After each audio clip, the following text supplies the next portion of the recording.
Bank account में पैसे ना हो फिर भी सामान खरीद सकते हैं तो ये सिर्फ और सिर्फ क्रेडिट कार्ड से पॉसिबल है। कहीं फ़ोन पे गूगल पे करना है लेकिन आपके बैंक अकाउंट में पैसा नहीं है, लेकिन फिर भी फ़ोन पे से ट्रांसफ़र कर सकते हैं, किसी को पैसे भेज सकते हैं, तो ये सिर्फ और सिर्फ क्रेडिट कार्ड से पॉसिबल है। क्रेडिट कार्ड एक तरफ बेनिफिट भी देता है तो एक तरफ कुछ नुकसान भी होता है। क्रेडिट कार्ड एक तरफ से बहुत ज़्यादा फायदा भी पहुंचाता है तो बहुत ज़्यादा नुकसान भी करता है। ऐसे में समझना ये जरूरी है कि आखिर क्रेडिट कार्ड क्या होता है और डेबिट कार्ड से ये कैसे अलग होता है। दोस्तों, मैंने शुरुआत में बोला ना कि अगर आपके बैंक अकाउंट में पैसा नहीं है फिर भी खरीदारी करना है तो ये सिर्फ और सिर्फ क्रेडिट कार्ड से पॉसिबल है।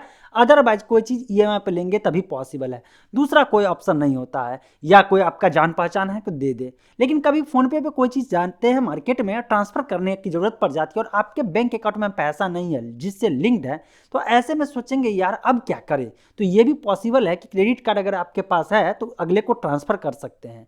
तो मन में एक आता है ना कि आखिर कैसे हो जाता है ये। आप सभी को ऑलरेडी पहले से क्रेडिट कार्ड के बारे में थोड़ा बहुत तो ज़रूर मालूम होगा, किसी का आप सुने होंगे कि अरे फलाने के पास क्रेडिट कार्ड है, लेकिन असल में जानते हैं कि क्रेडिट कार्ड का इस्तेमाल क्या होता है और इसकी एक आदत खराब होने के कारण जो है लोग इसका बहुत ज़्यादा खमियाजा भी भुगतता है।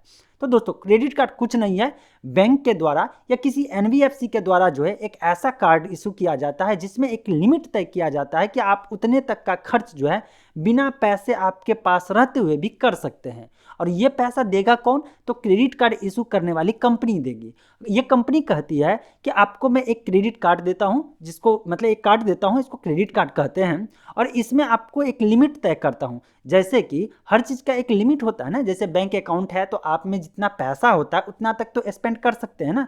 जैसे अगर आपके अकाउंट में 1 लाख रुपया है तो आप कहीं जाते हैं कोई भी चीज़ खरीदारी करने के लिए तो 1 लाख रुपये तक तो खर्च कर ही सकते हैं, लेकिन अगर अकाउंट में जीरो बैलेंस है तो कुछ नहीं खर्च कर सकते। इसी तरह से जब आपको क्रेडिट कार्ड इशू किया जाता है, जो क्रेडिट कार्ड कंपनी आपको देती है, चाहे वो बैंक हो या दूसरी कंपनी हो, तो ये लोग जो है आपके जो है बहुत सारे डेटा के बेस पे, बहुत सारे रिक्वायरमेंट एलिजिबिलिटी क्राइटेरिया के बेस पे ये तय करते हैं कि आपकी क्रेडिट कार्ड का लिमिट कितना होना चाहिए।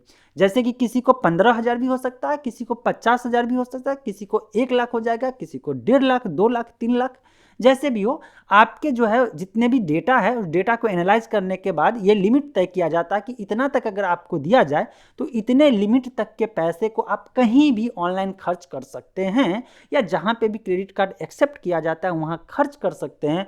आपको कोई नहीं रोकने वाला है, आपके बैंक अकाउंट में हो या ना हो, लेकिन ये क्रेडिट कार्ड कंपनियां जो है आपके बदले में ये पैसे देगी। आपके मन में ये सवाल आएगा, अरे वाह, बहुत बढ़िया बात है, अकाउंट में पैसा नहीं फिर भी खर्च कर सकते हैं।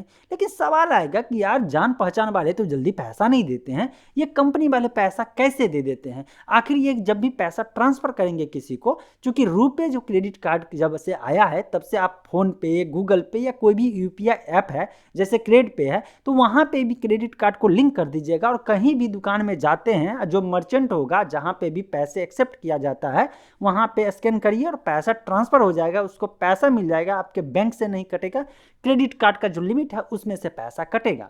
और वो पैसा कौन पे करेगा? क्योंकि रियल मनी वहाँ पे ट्रांसफ़र होता है, तो वो जो पैसा देगा वो क्रेडिट कार्ड कंपनी देती है। अब आपको जब भी credit card company credit card देगी ना तो बहुत सारे लिमिट तय करेंगे, बहुत सारे टर्म एंड कंडीशन होगा, और उसी में आपको जो फैसिलिटी मिलेगा वो मिलेगा कि कितने टाइम पीरियड तक जो है आप बिना कोई चार्जेज का, बिना कोई मतलब कि ट्रांजेक्शन फी का कुछ भी आपको नहीं देना है, बस आप इस्तेमाल कर लीजिए। जैसे मेरे केस में 55 दिन का जो है टाइम पीरियड मिला है जहां पे मैं आराम से यूज कर सकता हूं।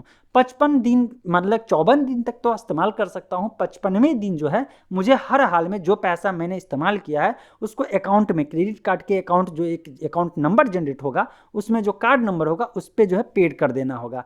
मतलब सीधी सी समझ लीजिए कि मैं 55 दिन का उधारी लिया, अगर उधारी नहीं दे पाए तो इसके बाद किस्त में कन्वर्ट कर दिया जाता है। तो सपोज कि आपके पास अगर क्रेडिट कार्ड रहता है और कहीं इमरजेंसी पड़ जाता है तो क्या फ़ायदा हो जाएगा? फ़ायदा ये हो जाएगा कि आप जो है उतने पैसे जितना ज़रूरत है, जितना लिमिट है, उस लिमिट के दायरे में आप इस्तेमाल कर लीजिए।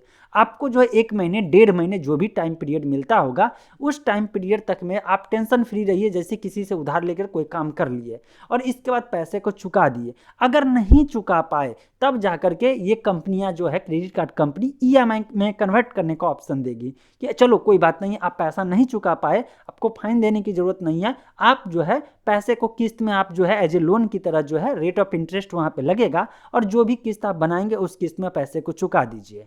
और अगर मिस कर गए तो फिर फाइन लगना शुरू हो जाएगा और हैवी पेनल्टी भी लगेगा।